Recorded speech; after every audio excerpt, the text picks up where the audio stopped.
I have a great idea, but I'll never do it. It might happen. Sure, the monkeys might fly out of my butt. I don't think so. I don't see it happening. Hey, everyone. It's me, John. And me, Louise. And we are the powerful duo that brings to you the amazing podcast, Louise to Beaver. But that's not what this one is. This one is I have a great idea, but I'll never do it. Are you not listening to Louise to Beaver? Because you should be. Absolutely. Do you wish you lived in Mayfield, USA? Oh, man. We've got so much to talk about in regards to Mayfield when we actually record Louise to Beaver. there are some things that have come up. Oh, Some actual Mayfield news. Anyway, that's not this show. This is the show where we talk about the great ideas that we have that we are never gonna do. Not ever. And you know, I recently was having a conversation with someone about this podcast, and they were like, I don't know if you guys should be broadcasting these ideas to everyone. Someone We're might do one. never gonna do them. That's what I said. I said that's the whole point. I want these things. Take my idea, please. Like that old joke. So really somebody actually was concerned. Like, seriously, do you think that we're gonna do, I'm just gonna go to one of mine at random on my little list here. Do you think I'm ever gonna do something called prank hammocks? I don't even remember what that was. Oh my Do God, you think please that I'm have it be gonna a comfortable hammock. Do you think that I'm gonna do non-alcoholic whiskey? No. But someone should. Someone. Those are just two that I went to at random. I'll tell you what, non-alcoholic whiskey would be all the rage among the pregnant ladies. That is very true, and probably a lot of people. But that's not what we're talking about this time, because we've Prank already hammocks? talked about that. High school senior classes would love those. Well, yeah, with all those hammocks that they're always laying on. I walked past a house in my neighborhood recently, and so it's a very residential area. There's I live in Portland. It's a city, but you still have those like neighborhoods where there's like little front lawns, and then there's like a sidewalk, and then there's like a little patch of grass, the parking strip that goes between the sidewalk and the street. And in that area, somebody had a hammock set up, and I was like, "Are you really doing a lot of like hammock lounging right next to like the street like that, and the sidewalk where people are just like walking by all the time?" It just seemed kind of weird to me, right? It could be like suburban campout. Here's an idea, suburban campout. You like put a grill in the street behind your trunk. You open the car door and let it like not turn on, but when you turn the key in the other direction, and it like lets the air conditioning or the music work, but not the engine on. Play a little bit of music, hang out in your prank hammock by the side of the road. Nothing better. I could think of a lot of things better, but like, maybe to some, that's pretty sweet. All I'm saying. Yeah. Go somewhere without going somewhere. But you can go somewhere because you're at a car. Mm-hmm. So just a little bit of business before we take a deeper dive into Ideasville. Call us with your great idea, 304-804-IDEA. We'll play it on the show and we'll talk about it. By the way, the great idea that you're never going to do. If you're going to do it, keep it to yourself until you are ready to make it happen. What else is there? Email us, greatideapod@gmail.com, with all of your great ideas. We'll talk about them on the show. We got social Follow media us on stuff. Insta. Yeah, at Great Idea Pod. We very seldom post anything, but when we do, buckle up. Once every buckos. 10, 11, 12 months. Something like that, if you're lucky. And then, just like check in with us. Say like, how are you guys doing? No one ever asks how we are. Yeah. Yeah. I'm fine, by the way, you guys. I'm doing Thanks great. for not asking. Yeah, seriously. And then also go and rate and review us on iTunes, Apple Podcasts, Google Please. Play It's Podcasts, super all of those helpful. things. It really is. And it's not just for our egos. Like, we don't even have enough star ratings on iTunes to register an average star rating. I'm not kidding. It's a thing. I think you only need like 3. Maybe more than that. I don't know. But let's get into it. Louise, Yeah. you are fresh off of jury duty. Have you come up with any ideas during that time? It's funny that you should say that. Here, I think all my ideas are against the law, but here's just a few of them. I don't think that we should make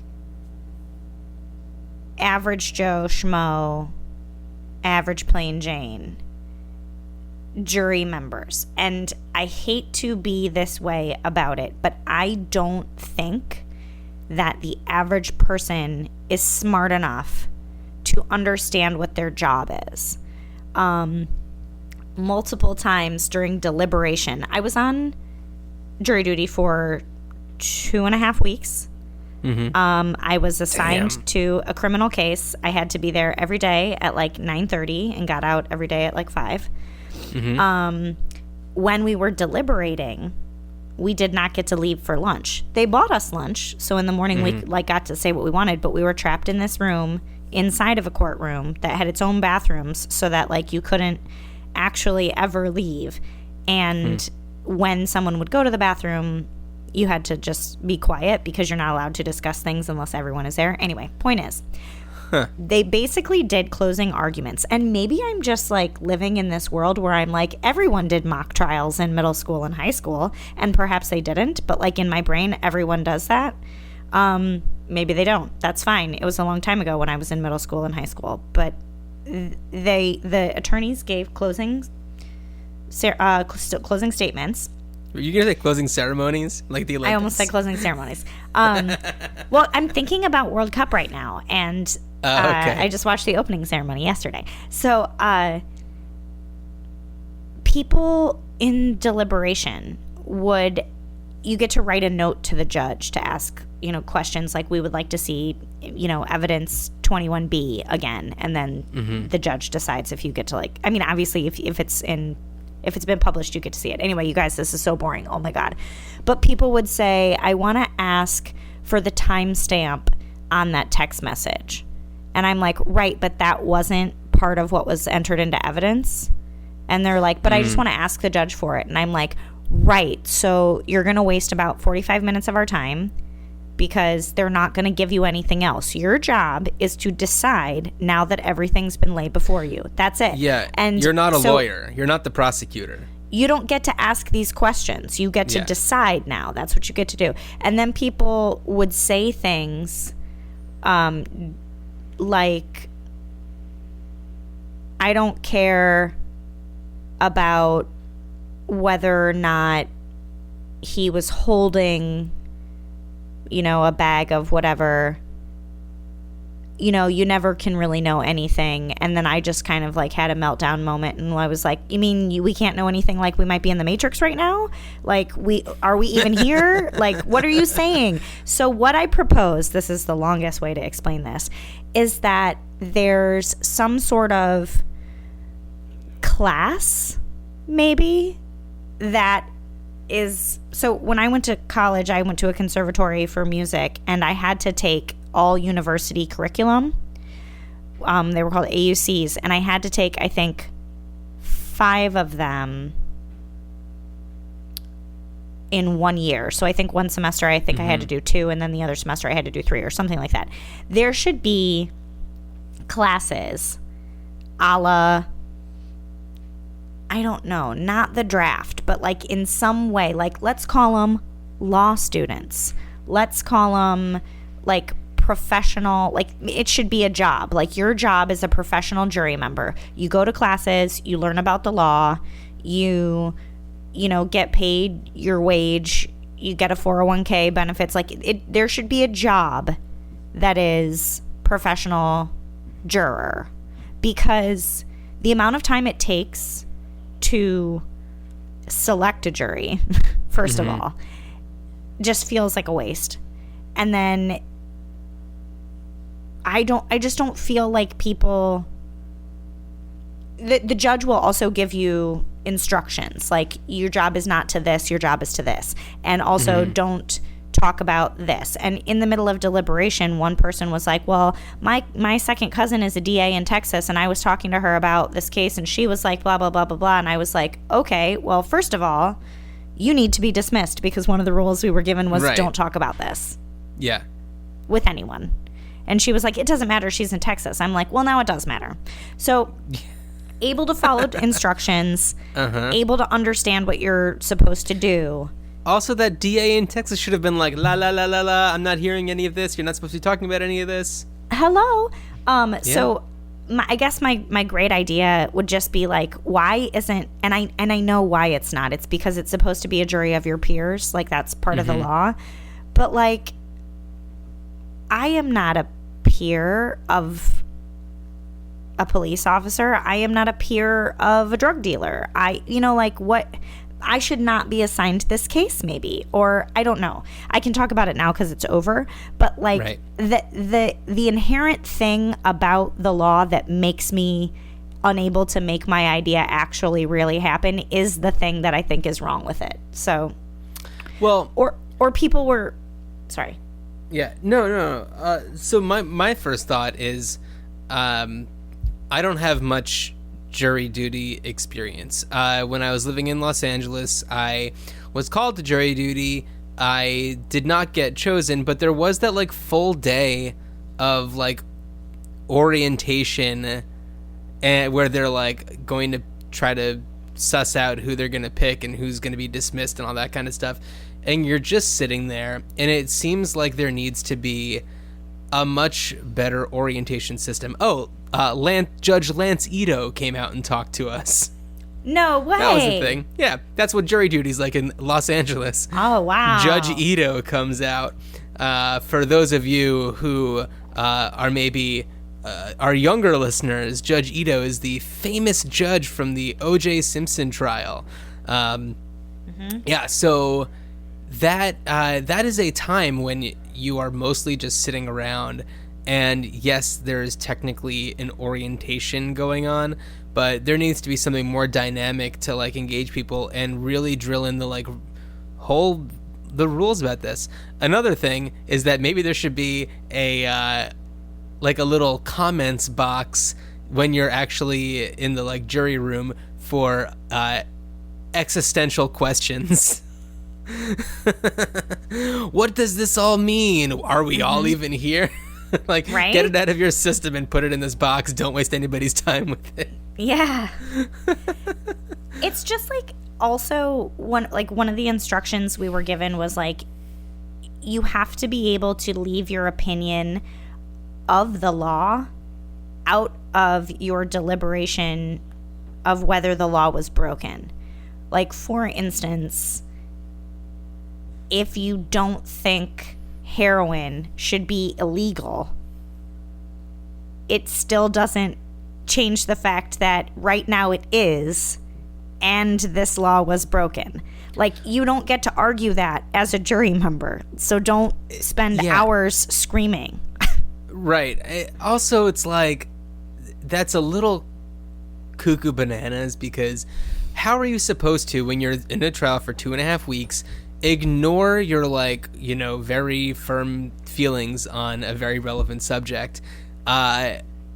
It's, I don't know. And the same thing goes when, like, you're in, and my knowledge of this is based mostly on courtroom movies and television shows, but when a lawyer like brings something up or like asks a question and then it is objected, there's an objection that's sustained or whatever, you're not supposed to be thinking about that, even if it's like really paints a different picture, just because it's like a technicality that they're not allowed to do.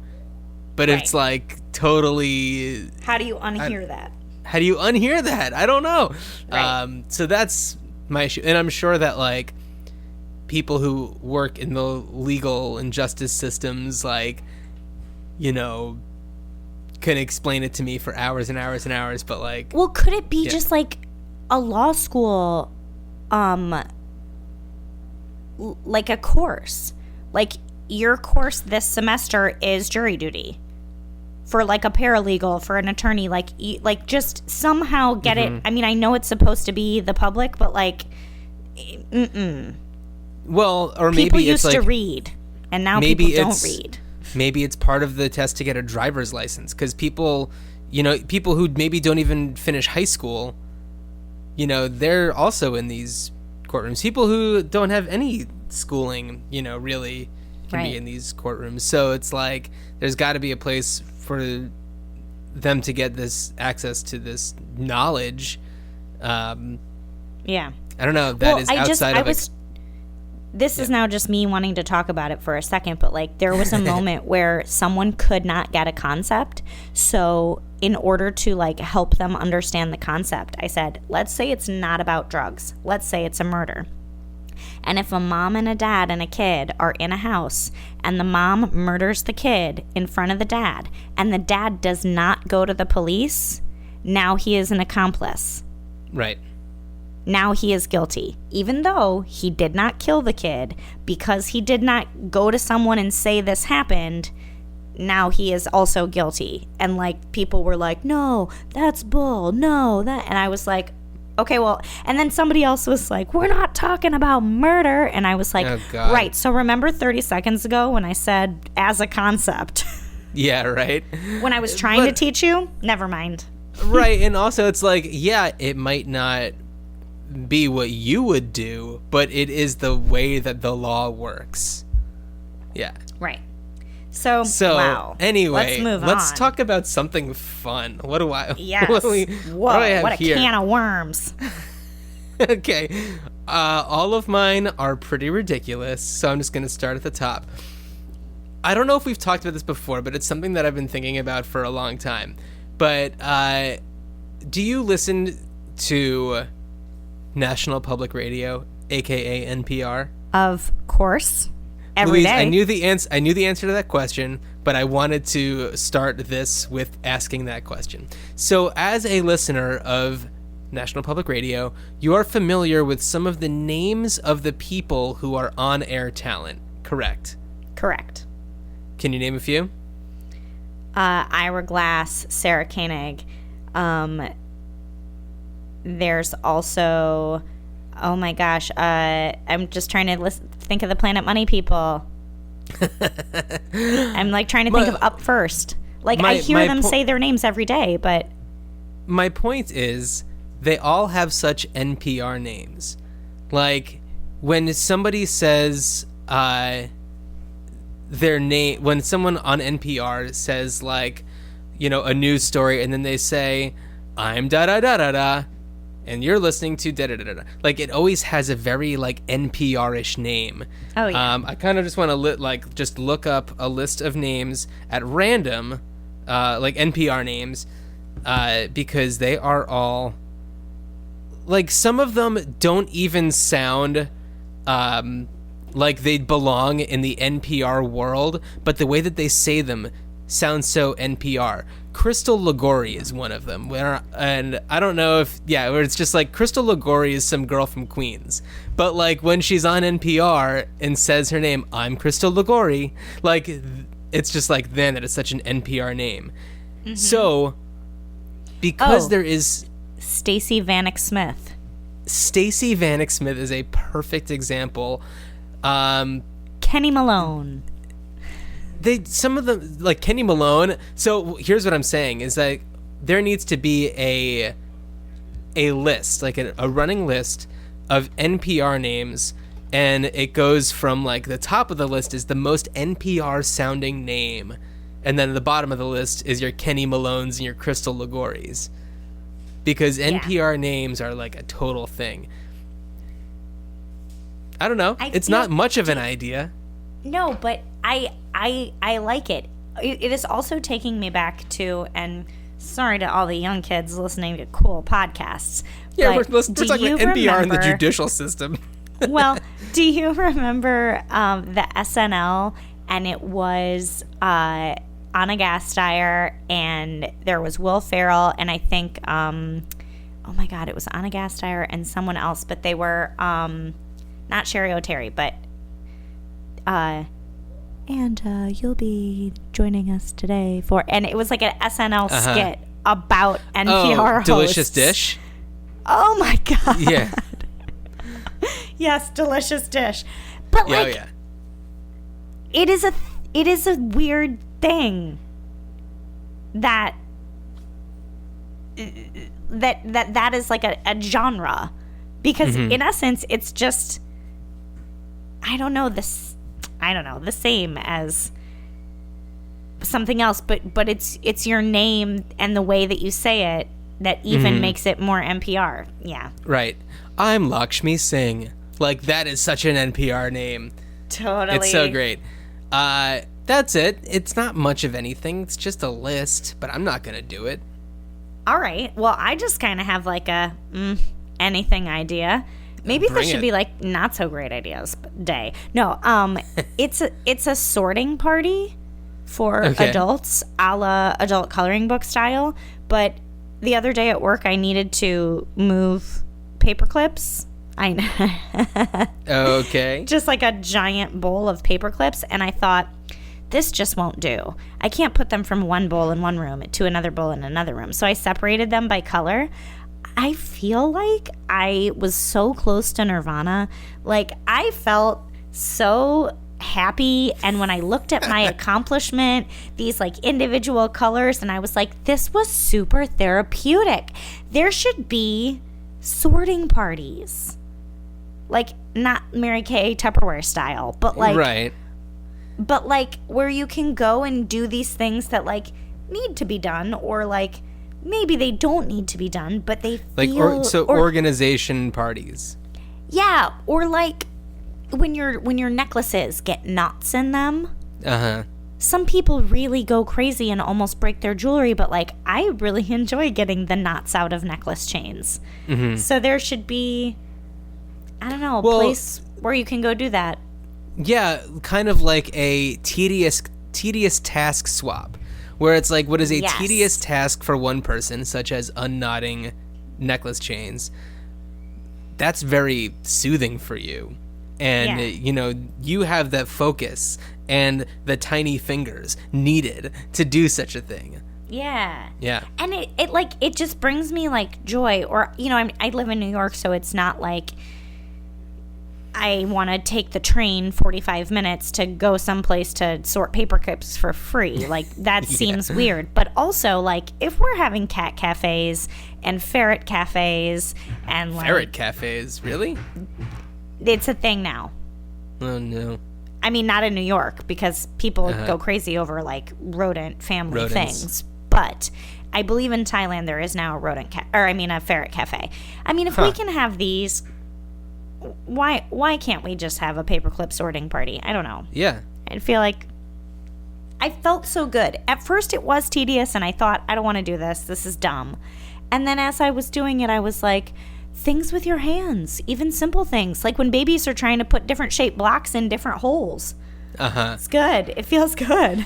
Well, yeah, and I mean, but it's, if there was like the swap aspect to it, where like you are going... Like, you really find the joy in sorting paper clips. Sorting paper clips is not something that people probably really need to do, but who knows? But, like, you also have something that needs to be done, but, like, you are just, like, it's the kind of thing that just makes you crazy, but that other people really like. So it's kind of like you sign up and you say, like, here are the things that I need done, and here are the things that I find pleasure in doing, or like, here are the things that I need done, and then someone else goes on and says, oh, I totally want to do that, and then they have a list of things that they need done, and then you can be like, oh, I totally love doing this, and that. So, yeah. Like, I really also enjoy rainbow organizing my bookshelves. Could be. I like doing that. I would do that for someone else. I was gonna call it play on like tit for tat and TaskRabbit, tit for TaskRabbit, but that doesn't work. That's Well, we'll think that's of a a little clever name. salacious. That's gonna give us the little explicit language warning. That's true. Maybe I don't know, swamp monster. I don't know, swap. I don't know. Just swap meat, because you get to meet people and Tedious swap. tasky. Yeah. Tedious task trade. TTT. Tedious task rabbit trader. I don't know. Oh my God. I was gonna say no one said they were great ideas, and then it's like, oh, we did. That's the title.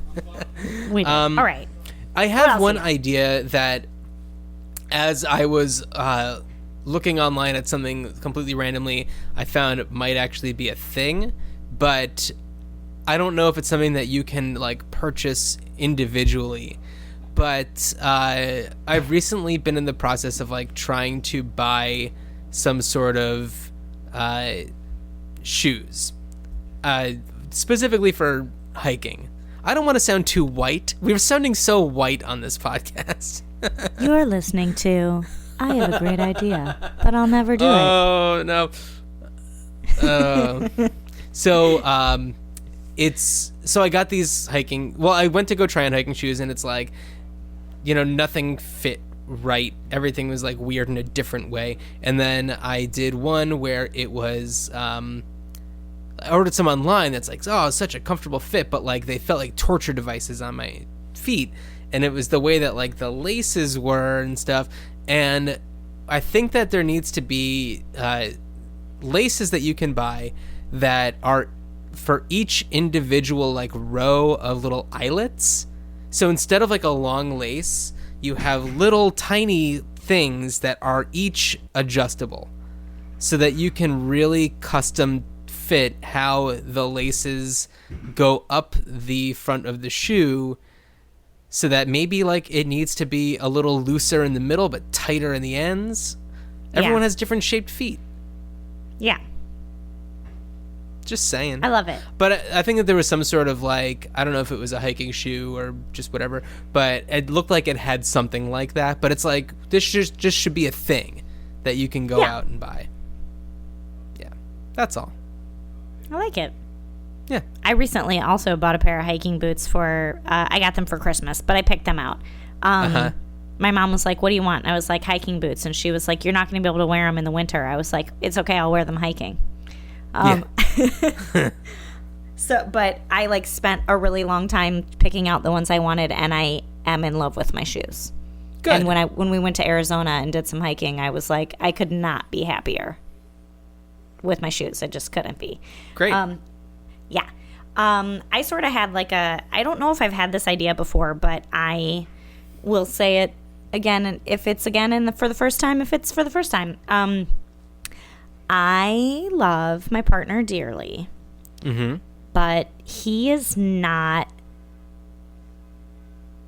I don't even know how to say this properly. He's not a courteous beard shaver. I don't know. All I know is that after he will trim his beard or shave his face, clip-ins are everywhere. We've everywhere. Talked about this subject before. Okay. Magnetic shaving cream. I don't know if you've seen like it's like it comes up on my Instagram feed, but it's like face cream and it's magnetic, and you put it on and you let it dry, and then you run a magnet over it, and it like lifts off your skin and pulls your pores out. I saw do you know Jonathan Van Ness? He is the Queer Eye grooming. Yes. Yeah. I like him. I like him a lot. He's wonderful. And his Instagram is chock full of stuff like that. Those types of things. Yeah. And I watched him doing that. So here's the thing. Magnetic shaving cream. You put it on, you shave, like the clip-ins and everything that's been touched by the magnetic thing is fine, and then you just swipe with your magnet over the like sink and around area, and then like wipe it off. That way the clip-ins. So it is a shaving cream that has some sort of metal base to it. I didn't think that far through. I was also thinking, like, if you're just doing a trimmer, sometimes you don't need shaving cream. But what if it was like dry shampoo consistency, that you just did a quick like spray and then you did it, because like magnetic in some way, so that you can just get it out of the way. Like, it's just everywhere. It just wouldn't be able to have actual like magnet stuff in it, because the blade of the razor would just be like thunk. I didn't even think of that part. Huh. I could tell you hadn't thought of that. So I'm like, how is this gonna work here? But I like where your head's at. No, it's very interesting. I get very frustrating when it comes to my face shavings, and it's like, I wish that there was a different way. I know that there's like Nair and waxing and lasers and stuff like that, but it's like... Have you ever used Nair? I have not. Okay, I used to in like 4th grade, 5th grade, 6th grade, 7th grade, because I was like, I do not want to cut myself. And every single time I did it, I had a friend with me, because I needed someone to help me. Like, it smells like rotting fruit. That's what it smells like to me. It is the worst. And you have to put it on, and then you have to let it sit there for like 20 minutes. Oh, and then you have to rinse it off. It's like, I mean, power to the people who love it, but like, I can't stand it. Can't be good for you. I don't know how that works, but it can't be good for your body. No. Ugh. Anyway. Anyway. I gotta rethink this clip-ins thing, but... Yeah, when we talked about the shaving thing before, it was about something to catch the clip-ins for trimming. And there are those little bibs that you like suction to a mirror that collect stuff. That looks ridiculous. Yeah, but like, it's a good idea. And we support that. Well, somebody and also did it's like, something. This is true, but it's like, who cares if it looks ridiculous? You're in your own bathroom. It's not like you're doing this in a group of people. Yeah. So that's where that is. That's where that is. That's where that is. Let's see. Oh, here's a good one. So, are you familiar with those devices that emit some sort of like pulse or something that repels mosquitoes? Yeah, I don't get them. People like clip them onto their belts. Them. Right. I feel like there needs to be a push to find a way to, I guess, like make this much smaller and something that can be part of a cell phone or a cell phone case.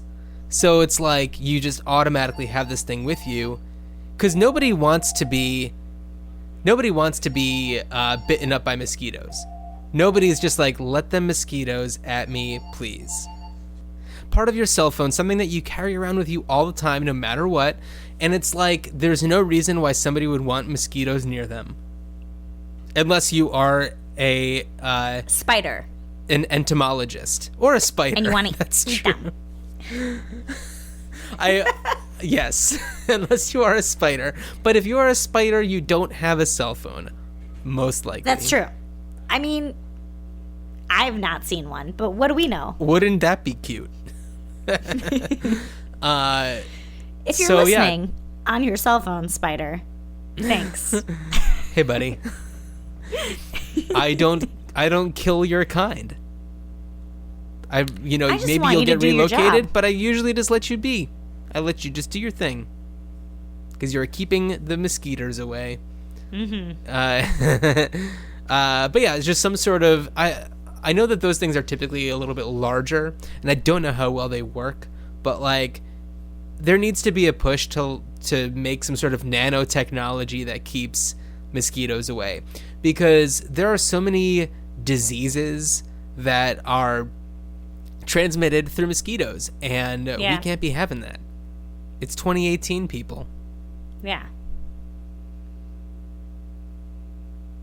I was trying to think like maybe there can be like a net suit that like folds up really small into your purse or like whatever, and then when it gets to be, because sometimes during the day like it's too hot for mosquitoes or it's like the sun's too bright, but there's like a moment, we'll call it twilight or or dusk, when like they are coming out to feast and you can hear them, and like that's how, well, in the country where I'm from you can, and that's when I need to be like, oh, hold on one moment, I need to get into my mosquito net suit. Yes, but also no one's going to do that. Right. No one's going to put on this whole mosquito net suit. No. Well, we can't change society. If we you can think only that, have great ideas. If you think that people look weird and dorky when they're putting on their beard trimming bibs, you better believe me that people are going to feel extra dorky wearing a mosquito bubble. But maybe it could be like the new like man romper. Maybe people will be like, never ever, and then people are like, yes, fashion. No one's wearing those anymore. Oh, it's over? Okay. I haven't seen anyone wear one. There was like a 2-week window where it was happening. Okay. It was like hypercolor. It came and went real fast. Oh, hypercolor. Have you ever heard of the podcast called Omnibus? No. Okay, it's hosted by John Roderick, who is from the band The Long Winters. Not an NPR name. John Roderick? That could be an NPR name. So. Really? Well, then here's one for you. Ken Jennings. He's the other host. So yes. Ken Jennings, Jeopardy superstar winner. These two guys know so much about everything and like the weirdest stuff. So they have this podcast called Omnibus, which is a chronicle of esoterica. So each episode is about something like really bizarre in history, and the idea is that, or the ruse is that it's a podcast for whatever civilization comes next after the apocalypse, to let them know, however they are able to decode the audio, what our civilization was like. And one of the episodes was about hypercolor, and it's very interesting. So that's my plug for Omnibus. I'm getting into it right now. Oh, is that what you're doing? It's so good. I just didn't want to forget. It's so good. But yeah, that's my plug for a podcast. Do you have any podcasts that you want to plug that aren't ours? Absolutely. There is a podcast called My Dad Wrote a Porno that I am 100% into. Hard. That's what she said. No. Oh boy. Oh boy. Have we talked about this? It's I think we might have. 3 Brits, one whose dad at I think like 60 decided that he wanted to be creative. He's not a writer, he's never been a writer, and he decided he wanted to write like a novella, and he gave it to his son, and his son went, I think I need to read this with my friends on a podcast. God. Each episode is a chapter in the book, and I am only halfway through season 2 right now. But they just had a footnotes episode with a celebrity, and said, I'm pretty sure he's already written the 7th book in the series. Oh my God. And he's like really embraced this. But yeah, jeez. It's good for that guy for like getting his creative, energy going. Right? I mean, I can barely compose an email. I don't know how he is writing a book. When I will say I'm not ever turned on ever, but the comedy is great. Right. Of course, that's the idea.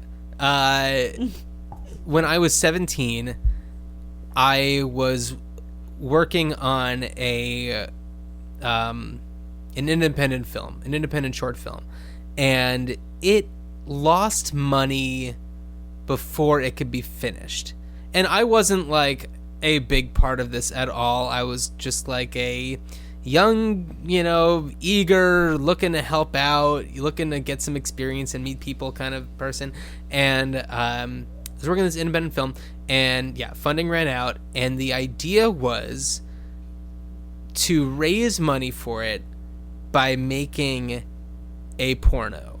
Not like, being in it or anything like that, but like their idea was these things make money really easily.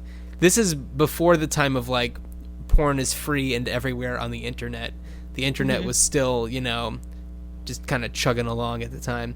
And I was asked to consider writing it. And the thought of doing it just to say, hey, isn't it funny that I did that? Crossed my mind. Yeah. Like, we actually, I went into a meeting about the types of scenes that they wanted to be in it. And that's when I realized I can't do this. Because I was 17 years old. I really wanted to, this is before I went to college, but I wanted to be, in some sort of film or television field. And I thought, what if I want to get a job on Sesame Street? I could never have this on my record. Like, even if I used a fake name or something like that, like, I would never be, The guy does use a pen name. That's wonderful, but the like, dad. Yeah, but like, what are the I don't know. I just felt. Do you want to know like, what the pen name is? Sure. Rocky Flintstone. Oh my God, that's amazing.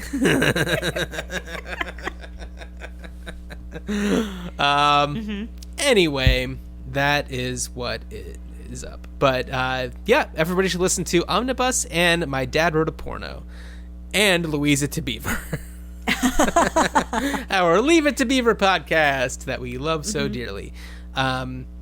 So what did I challenge you to on the last episode? Okay, on the last episode, I was challenged to anniversaries because I believe we had just had right our an dos anniversary.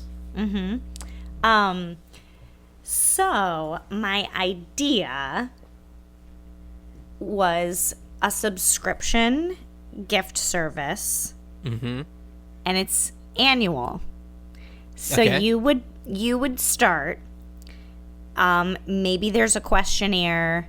Maybe there's just like, I'd like to spend in this price bracket. I'd like to spend in this price bracket. Or like the recipient is a woman who doesn't like flowers. Or the recipient is a man who Doesn't like flowers. That sounds familiar.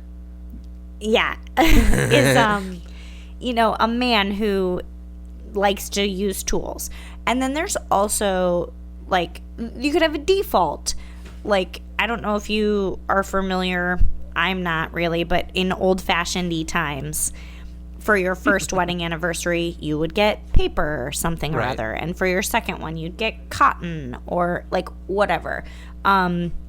You could sign up for that default, and then it would be the subscriptions box job, and they might send you an email like a month before that says, hey, these are the options we've come up with over the Right. year for your, wool or copper anniversary. And then you So get at least to like you have some pick. say in it. Yeah. Sure. And then they just mail it to your person. That way, you can also choose to like not do it, or your credit card just gets charged and the gift shows up. Even if you don't respond to the email or it goes to your spam folder, like it's not like you 100% forgot, even if you did 100% forget. Right. So that was just kind of the idea I had, like, because I if like you it. can have gift boxes for your dog that come monthly, or there's, I think for Valentine's Day, I got Chris a Rare Beer of the Month Club, and you could pick like 12 smaller beers or like 4 big beers or whatever, and it was like a price range that you could pick. But I thought, like, this should be for anniversaries, because sometimes I'm really, really, like, I liked giving gifts, so I usually buy a gift and then I'll hold on to it for months and then give it for Christmas. Like, I'm usually done with my Christmas shopping by Halloween. Other people... So everyone just gets, like, jack-o'-lanterns? Yeah. Basically, you're just getting my leftover candy and a witch's hat. No, but some people, like... Chris, I'll just call him out. He will, like, legit buy you your Christmas present on Christmas Eve. And it stresses him out also. So I think a subscription, an anniversary subscription program might be kind of helpful. I'm a big advocate for, like, subscription services.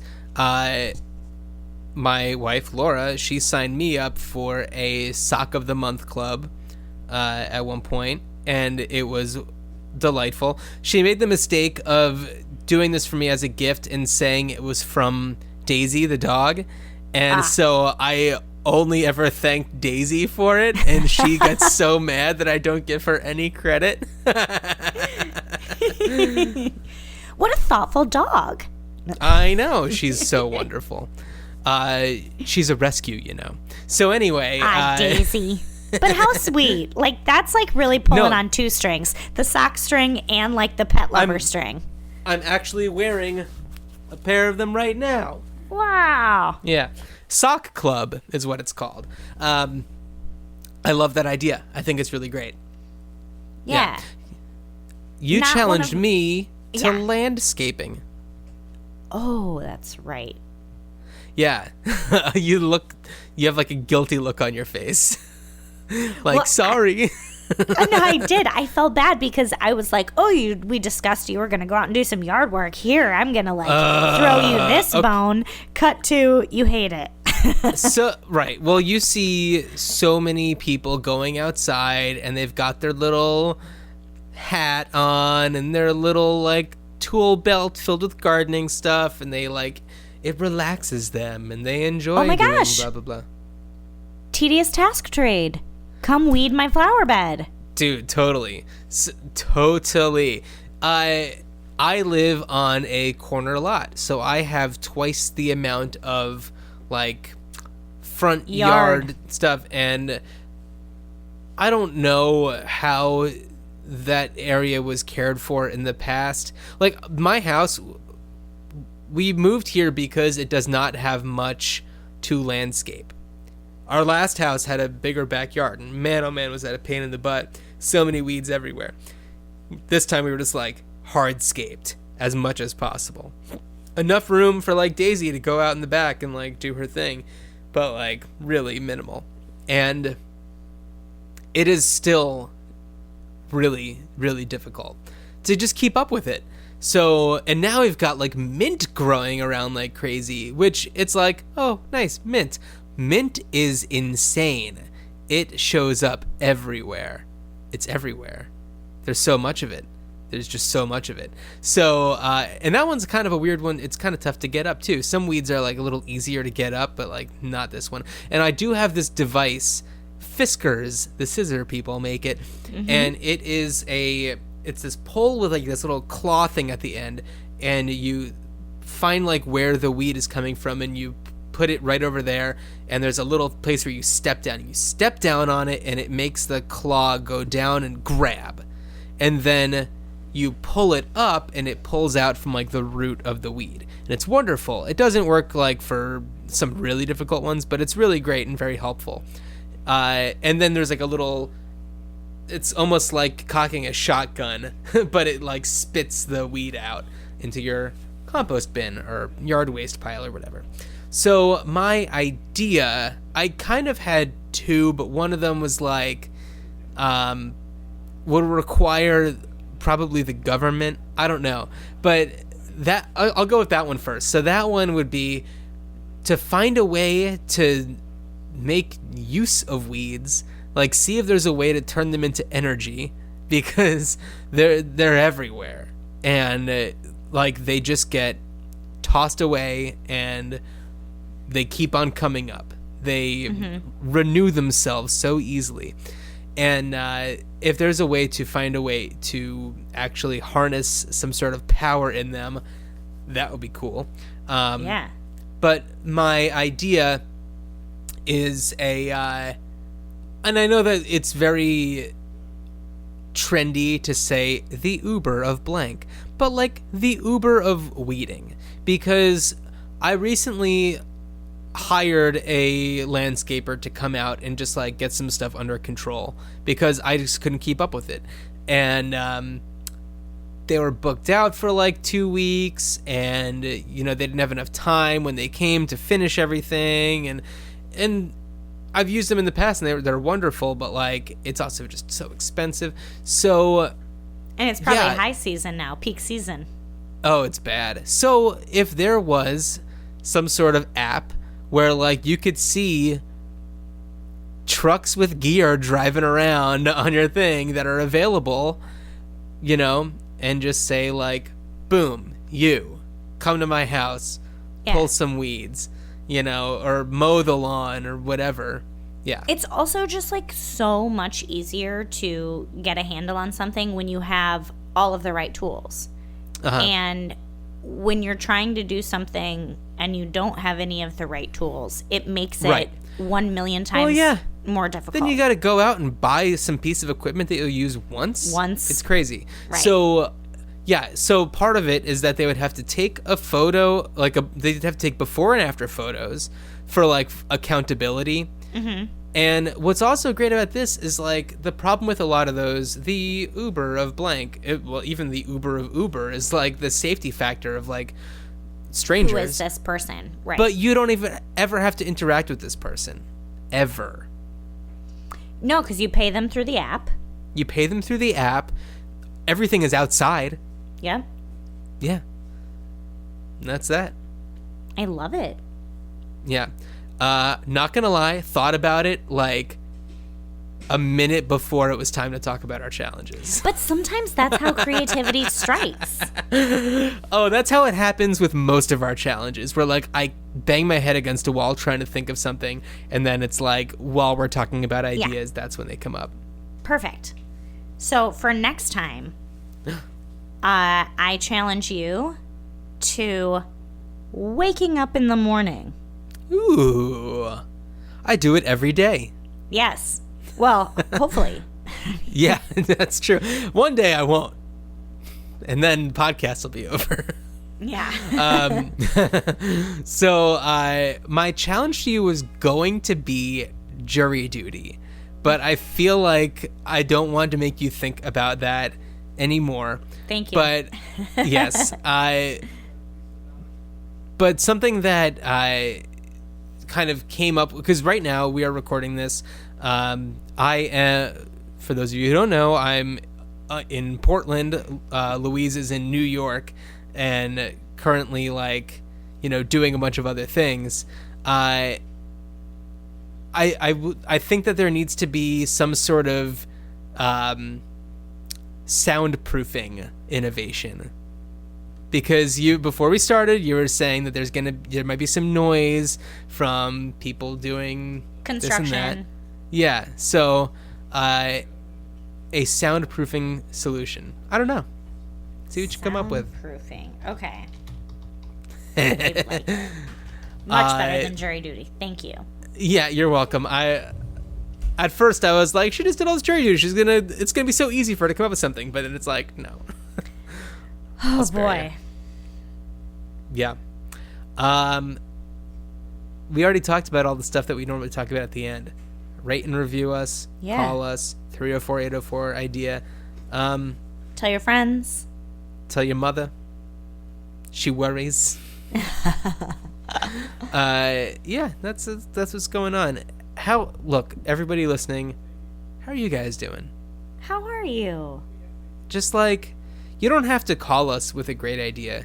You don't have to email us with a great idea. Just let us know that you're okay. Yeah.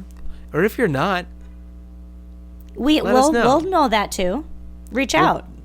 Yeah, maybe we can like hash it out and figure things out together. It's okay. We're all gonna be okay. Mm-hmm. Well, thanks for listening, everyone.